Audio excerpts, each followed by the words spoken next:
दोस्तों, मैं कोई यूट्यूब में बड़ा नाम नहीं हूँ। मेरा कोई बड़ा चैनल भी नहीं है। और आज मैं ये वीडियो बना रहा हूँ क्योंकि 2 दिन पहले राजस्थान की उदयपुर में जो घटना हुआ है उसको देखते हुए अभी चुप रहना और चुप रहने लायक नहीं है। मतलब जितना हम लोग चुप रहेंगे हम लोग उतना ही डरपोक कहलाएंगे। तो डरपोक तो वैसे है ही, तलवे भी चटने वाले लोग हैं हम लोग, जो कुछ दिन बाद हमारे ही भाई बहनों को मारा जाता है और हम लोग चुप करके यूट्यूब, फेसबुक, व्हाट्सएप में अपना कमेंट झाड़ते हैं, वीडियो शेयर करते हैं, थोड़ा तू मैं करते हैं और कहानी वह ख़त्म हो जाता है। और फिर कुछ दिन बाद कुछ घटना होता है, फिर हम लोग इसी तरह से यूट्यूब में और सोशल मीडिया में बक बक बक बक करते रहते हैं और फिर कहानी ठंडा पड़ जाता है। लेकिन जो चीज़ अभी हो रहा है और आगे भी होगा, वो चीज़ कभी रुकने वाला नहीं है। और कैसे रुकेगा?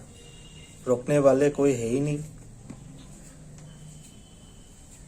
1398 साल पहले से लेके आज 2022 तक न जाने कितनों का गर्दन उड़ा दिया गया है, सिर्फ एक ही नाम पे। आपको मैं विकिपीडिया का एक विकिपीडिया में है, आप गूगल कर लेना, जो मैंने नहीं विकिपीडिया पे दिया हुआ है, तो उसका मैं एक थोड़ा सा आपको बता रहा हूँ। नदर इब्न अल हरीथ, नदर इब्न अल हरीथ, ये 6024 CE was an Arab physician who lived in the same time and region as the Islamic prophet Muhammad. He was captured after the Battle of Badr. Battle of बदर के बाद उसको पकड़ा गया था, जो एक फिजिशियन था और प्रोफेट मोहम्मद के समय में ही वहाँ पे रहता था। तो पकड़ने के बाद उसका गर्दन उड़ा दिया गया। गर्दन क्यों उड़ाया, ये अभी विकिपीडिया में लिखा है। Executed for criticising and ridiculing Quran and Muhammad commanded to cut his head before him, and that was done as Ali beheaded him in front of Muhammad and his companion. तो ये बात है 624 का, जब prophet Mohammad वहाँ पर रहता था। एक जंग हुआ था बदर का, वहाँ पे बहुतों का गर्दन उड़ाया गया है, लेकिन उनमें से कुछ एक घटना है जो किताबों में मिलता है। बाकी तो अब मैं तो इतना ज्ञानी नहीं हूँ और कभी भी ये बड़ा किताब जो इतना वजन है मेरा दिमाग लोड नहीं ले सकता है। तो थोड़ा ये जो जानकारी यहाँ पे मिलता है उसी के ऊपर मैं बोल रहा हूँ। तो ये मैंने लिखा नहीं है, मैंने बोला नहीं है, ये जो यहाँ पे लिखा हुआ है वही मैं कोट कर रहा हूँ। तो 1398 साल पहले एक इंसान का गर्दन उड़ाया जाता है, उसका नाम है नदर इब्न अल हरीथ। और आज 1398 साल बाद उदयपुर में एक और टेलर का गर्दन उड़ाया जाता है, उसका नाम है कन्हैया लाल। नाम क्या है? कन्हैया लाल। नदर इब्न अल हरीथ भी नॉन बिलीवर्स रहे होंगे और कन्हैया लाल तो आपको नाम से ही मालूम है कौन है। तो लगभग 1400 साल तक कितनों का, और 1400 साल के बाद भी और कितनों का होगा। ये खत्म कहाँ होगा? कौन खत्म करेगा? कैसे खत्म होगा? ये सवाल आप पे है। हम लोग क्या करता है, 5 साल बाद इलेक्शन आता है और 5 साल में न जाने और कितना इलेक्शन होता है, छोटा मोटा बड़ा, और हम लोग एक पार्टी को जिसको सपोर्ट करते उसको वोट दे देता हूँ। कभी सेल्फिश कारण से, कभी कुछ मतलब वोट तो देना है तो ऑप्शन कम रहता है, तो उन्हीं ऑप्शनों में से अपनों को चूज करना पड़ता है कि किसको देना है। तो अभी बोलबाला है बीजेपी का, मोदी जी का, अमित शाह का और यूपी सीएम योगी जी का। 2014 से पहले जब बीजेपी पार्टी का PM candidate mister Narendra Modi ji भाषण देते थे तो सीना चौड़ा करने वाला भाषण हुआ करता था उनका भाषण हुआ करता था 1 के बदले 10, पाकिस्तान अब बस, चाइना की खैर नहीं, हिंदुओं की रक्षा और न जाने क्या क्या। वो ये भी कहता था कि 65% जो इंडिया का जेनरेशन है, मतलब पॉपुलेशन है, यंग है। और भी बहुत कुछ वादे और वादे के ऊपर और भी वादे, पता नहीं क्या क्या। अब 2014 में तो हम लोगों ने ढेरों सारा वोट दिया, 2019 में और ज़्यादा वोट दिए हम लोगों ने, और 2019 के बाद कोरोना हुआ और भी बहुत कुछ चीज़। उसके बाद जो सिनारियो है वो बदल गया है। अभी हमारे जो नेता है जिनको हम पीएम बनाया हुआ है वोट दे के, उनको अब इंडिया का लीडर नहीं, वर्ल्ड लीडर बनना है, वर्ल्ड लीडर। अभी इंडिया में जो ये सब घटना होता है उनको भी मालूम है। हमारे जैसे साधारण इंसान को अगर ये सब का बारे में पता चलता है तो वो तो काफ़ी ऊपर वाली कुर्सी पे बैठा हुआ है, उनको भी मालूम है ये सब चीज़ें। तो लेकिन क्या है कि अभी उनको वर्ल्ड लीडर बनना है तो इनको आँख बंद कर लो। फ्रांस में जाना है, जर्मनी में जाना है, अमेरिका में जाना है, लंदन में जाना है, अरब में जाना है, झप्पिया वप्पिया पाना है, वर्ल्ड लीडर का तमगा लेना है।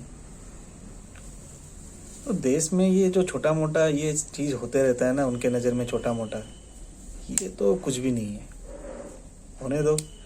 अभी अगर इन चीज़ों में कुछ एक्शन ले, बड़ा कदम ले, तो उनका जो इमेज है वर्ल्ड लीडर, सेकुलर, सबका साथ, सबका विकास और ख़ास करके सबका विश्वास, उस पर डेंट ना आ जाए। तो ये कन्हैयालाल, भूरालाल और पता नहीं कौन कौन टपकते रहे, उनको क्या। और बाकी जो हमारी जुडिशियल सिस्टम है, लॉ का जो सिस्टम है, ब्यूरोक्रेसी है, और बाकी पॉलिटिशियन के बाद जो ऊपर लेवल का जो सिस्टम आता है, तो उन लोगों का भी काम करने का तरीका थोड़ा डाउटफुल है। कैसे? मान लीजिए कोई घटना होने के बाद पता चलता है उन लोगों को कि ये फलाना पाकिस्तान में जाकर ट्रेन लिया हुआ है, इसका कनेक्शन इनसे है, इनका कनेक्शन उनसे है, ये वहाँ रह के आया है 2 महीना, ये वहाँ से गया था, नेपाल से गया था। तो ये घटना घटने के बाद पता चलता है कि इसने उसको धमकी दिया था, इसने पुलिस कंप्लेंट किया था, ऐसा था, वैसा था, फलाना था, ढिमका था। लेकिन घटना होने से पहले सब कुछ रिकॉर्ड पे होते हुए भी उन लोग पता नहीं, उन लोगों को पता रहता है ना नहीं रहता है, लेकिन एक्शन तो नहीं होता है,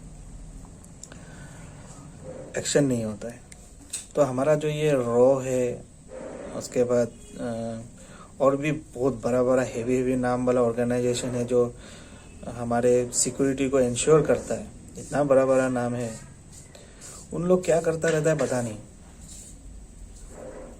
करता तो कुछ ना कुछ है, लेकिन 135 करोड़ पॉपुलेशन के बीच इन लोगों को पकड़ना भी कठिन है। सही बात है।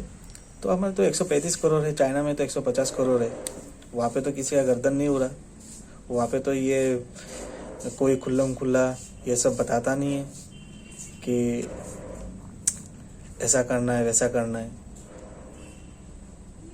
कैसे वहाँ का 150 करोड़ को ये चाइना गवर्नमेंट कैसे कंट्रोल कर रहा है? उसमें भी तो पॉपुलेशन है।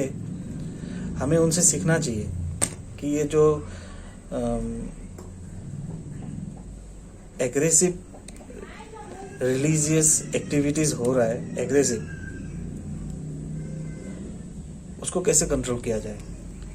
कंट्रोल करने का तरीका है, और ये हमारे सिक्योरिटी वाले को भी, हमारे जो जस्टिस सिस्टम है या फिर जो भी है, उन लोगों को मालूम है कैसे कंट्रोल किया जाता है, लेकिन डरपोक है, हाथ नहीं देना चाहता है, क्योंकि अभी लेवल रेशियो जो है, पॉपुलेशन रेशियो, उसमें डिफरेंस काफ़ी हो गया है। अभी से बोलने के लिए तो 78-79% का डिफरेंस है, 79% और बाकी है, लेकिन रियल में अगर एक्चुअल जो पॉपुलेशन काउंटिंग हो 2022 में एक्चुअल, और उसको उस फिगर को अगर पब्लिक करे तो आपको शायद 60-40 का, 60-35 का ही नज़र आएगा।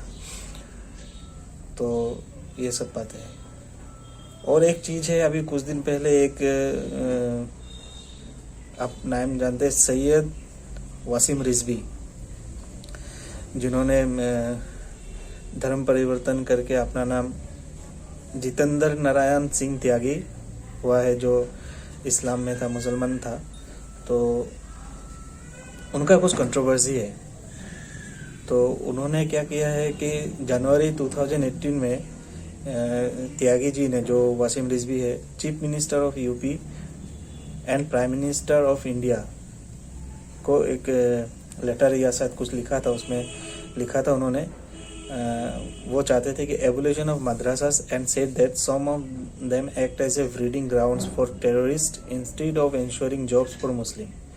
इन response, a Bareilly-based religious outfit, All India Faiz-e-Medina Council (AIFMC) announced a bounty of rupees 10.786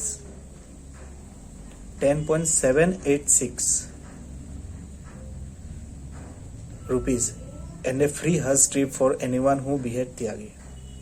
Or in January 2020, Tyagi said that some people believe that childbirth is a natural process and should not be interfered with. To give birth to more children like animals is harmful to society and country. ये रिजवी जी का कुछ है। और एक petition था 12 मार्च 2021. त्यागी filed a petition in the Supreme Court where he appeared to remove 26 verses of Quran. He has claimed in the petition that these verses promote violence among Muslims. The petition says these 26 verses were not part of the original Quran but were inserted at a large stage. In response, there have been condemnation from Muslim bodies of both Shia and Sunni sects of Islam.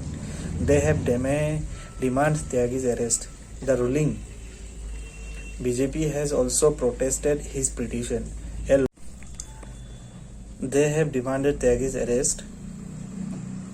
The ruling BJP has also protested his petition. A lawyer from Muradabad announced, एक lawyer, Moradabad का एक lawyer, announced a reward of rupees 11 lakh for beheading Tyagi, while Shiane Haidar Karar Welfare Association, a Muslim organization in Uttar Pradesh, declares rupees 20,000 reward for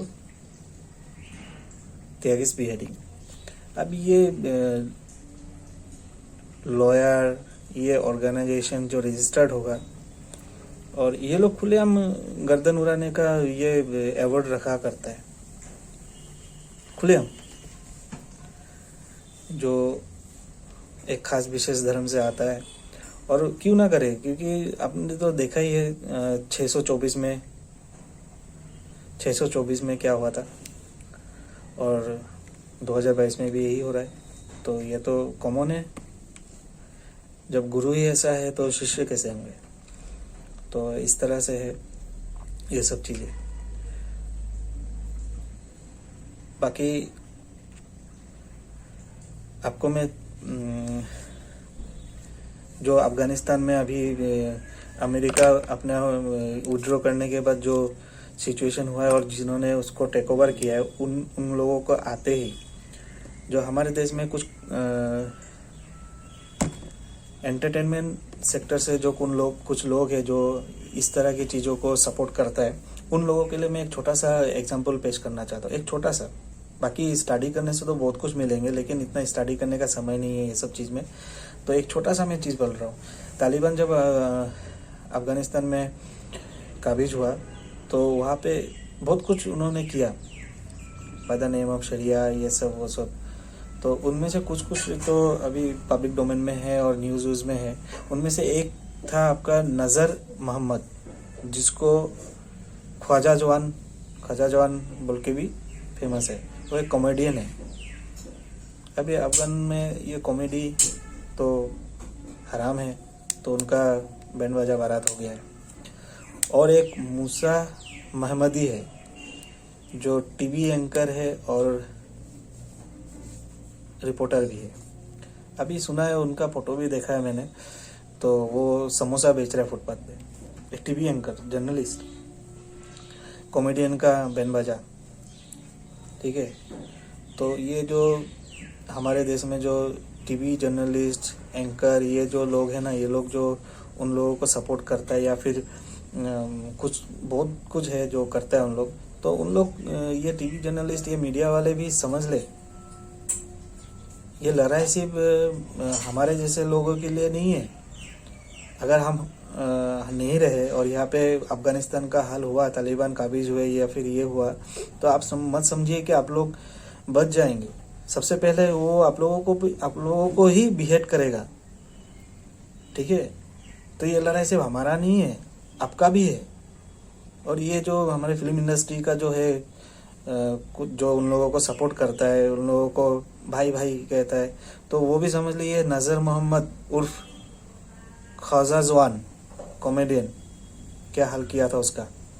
तो film industry वाले भी मत समझिए कि आप लोग धिंचक नाचेंगे और ये इस्लाम की नज़र से हलाल होगा। बिल्कुल नहीं होगा, हराम होगा, ठीक है। क्योंकि हिंदुस्तान में आप लोग है, डेमोक्रेसी है। जिस दिन डेमोक्रेसी ख़त्म हो गया ना इधर से और वो कट्टरपंथी हावी हो गया, तो आपका ये बॉलीवुड, ये मीडिया इंडस्ट्री, ये फोर्थ पिलर, ये फिफ्थ पिलर, ये बोलने का आज़ादी, ये दिखाने का आज़ादी, ये सब क्या होगा समझ लो। और जो हमारे जुडिशियरी है उनके लिए भी कुछ खास है। अभी वसीम रिजवी ने जो पिटीशन डाला था वो तो आप लोगों ने एक्सेप्ट किया ही नहीं है, ठीक है। मत करो, आप लोग तो ज्ञानी है। कॉन्स्टिट्यूशन का जो ब्रिटिशों का दान है हमारा। और ये कट्टरपंथी लोग क्या जज को छोड़ देता है क्या?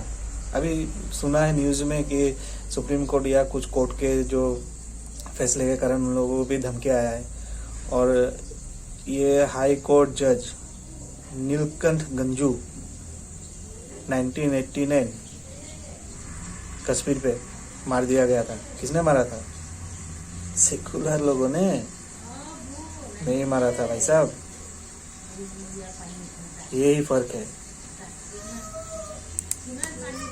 अभी ये रेशियो 65/35, 62/38 ऐसा कुछ है। मान लो जिस दिन रेशियो 50 के आसपास हो गया ना, तो ये गंजू और मंजू, ये जो मीडिया है ना, इन लोगों का क्या हाल करेंगे। अच्छा ठीक है, अभी तो ये छोड़ दो। तो कुछ एरिया ऐसा है जो बड़े बड़े शहरों में होता है, कुछ पॉकेट्स ऐसा होता है जहाँ पे शांतिवादी लोग ज़्यादा होता है। उन शांतिवादी एरिया पे आप जाके थोड़ा सा बिना प्रोटेक्शन का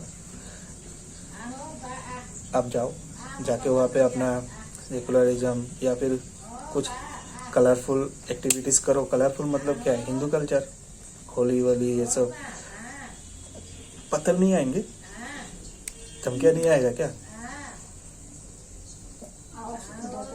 सब कुछ आएगा। तो ऐसा चाहिए। 360 idols at Kaaba destroyed by Prophet Muhammad। 360 काबा में। ये लड़ाई जो उन लोग स्टार्ट किया है ना,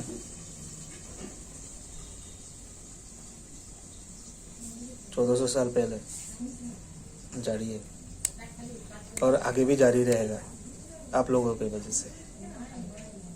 देश में सेकुलरिज्म डेमोक्रेसी जरूरी है, चाहिए, लेकिन किस कीमत पे?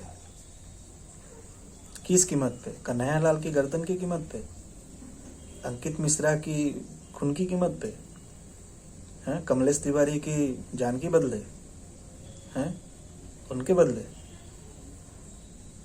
मुझे तो ये सेकुलरिज्म और डेमोक्रेसी, ये कॉन्स्टिट्यूशन अपने खून के बदले नहीं चाहिए भाई। मेरे को जो मारने आएगा, मेरे को जो ये करने आएगा, पीछे से मारे तो वो अलग बात है, जब मुझे पता नहीं चले, लेकिन सामने से आके अगर कोई मेरे को हमला करे और मेरा गर्दन उड़ाने का कोशिश करे, सामने से, अगर माइका लाल है, अगर सच में गुर्दा है, सामने से आके बात करे ना, तो कसम है पैदा करने वाले का, जहन्नुम यहीं पे दिखा दूंगा और 72 हुरों के साथ शादी यहीं पे करा दूंगा। सामने से वार करके देखो, हिम्मत है तो।